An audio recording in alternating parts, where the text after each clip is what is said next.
Bonjour, comment ne pas faire de l'emploi une variable d'ajustement pour les entreprises en difficulté? Voilà tout le propos de l'accord sur le maintien dans l'emploi qui a été trouvé par les partenaires sociaux au terme de négociations sur la sécurisation de l'emploi en janvier dernier. Celui-ci permet à l'employeur, sous certaines conditions, de moduler le salaire et ou le temps de travail. Dans quelques instants, nous reviendrons avec Natacha Vignon sur cet accord qui donnera lieu à un projet de loi en avril prochain. Mais pour commencer, voici une date clé, c'est le numéro de mars d'ADP Info RH.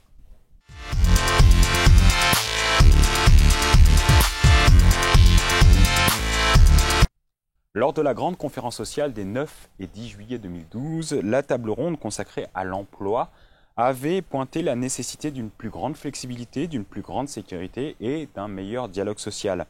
Les organisations patronales et salariales se sont donc rencontrées à de nombreuses reprises et se sont mises d'accord le 18 janvier 2013 en signant l'accord national interprofessionnel sur la sécurisation de l'emploi. Cette ANI du 18 janvier comporte 28 articles. Nous allons aborder le volet maintien dans l'emploi prévu par l'article 18.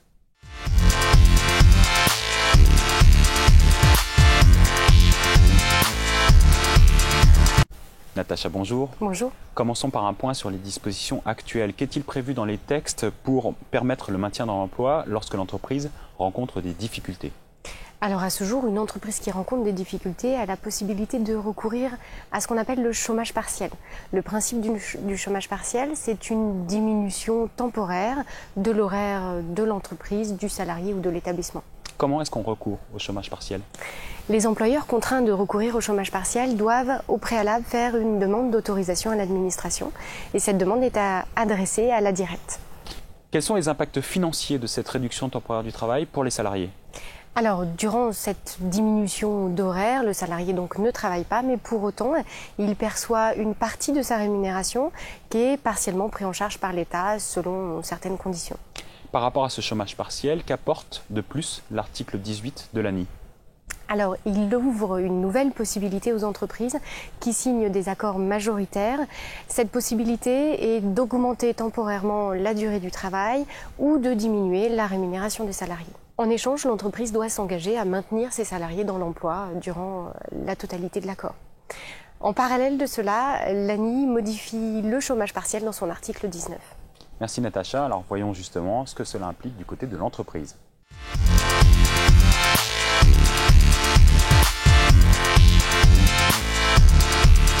Natacha, j'aimerais que l'on voit dans le détail ce sur quoi doit s'engager l'entreprise dans cet accord.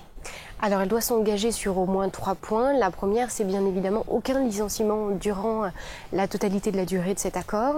Le deuxième point, c'est que la rémunération des salariés comprise entre 1 et 1,2 SMIC ne peut être diminuée par cet accord. Et le troisième point qui, à mon sens, est assez important, les dirigeants, les mandataires et les actionnaires doivent participer à cet effort-là. D'accord ? Donc l'entreprise doit s'engager à ce qu'ils participent à cet effort. Est-il prévu des sanctions en cas de non-respect de ces engagements? Effectivement, en cas de non-respect, l'employeur sera tenu de verser des dommages et intérêts au salarié qui n'est pas maintenu dans l'emploi, entre autres, et ces dommages et intérêts seront prévus dans l'accord. Est-ce que l'accord du salarié est requis pour toute modification du salaire ou des horaires? Alors effectivement, le projet de loi prévoit que l'accord individuel du salarié est nécessaire pour que les dispositions lui soient applicables. Et que se passe-t-il en cas de refus? Si le salarié refuse, on bascule vers un licenciement individuel économique et dans ce cas-là, certaines mesures d'accompagnement lui seront applicables. Merci Natacha, c'est maintenant le moment de répondre à une question d'un internaute.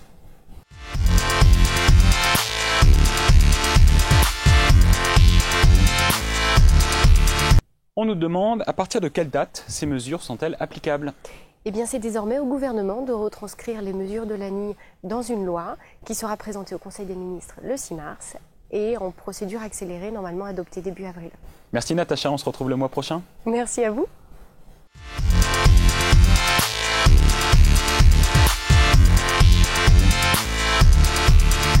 C'est maintenant la fin de cette émission. Il faut en retenir que l'accord de maintien dans l'emploi permet plus de souplesse pour l'entreprise pour augmenter le temps de travail et ou diminuer les salaires, qu'elle s'engage en retour à un maintien de l'emploi dans la durée et enfin que seul un accord d'entreprise majoritaire permettra d'engager ces initiatives.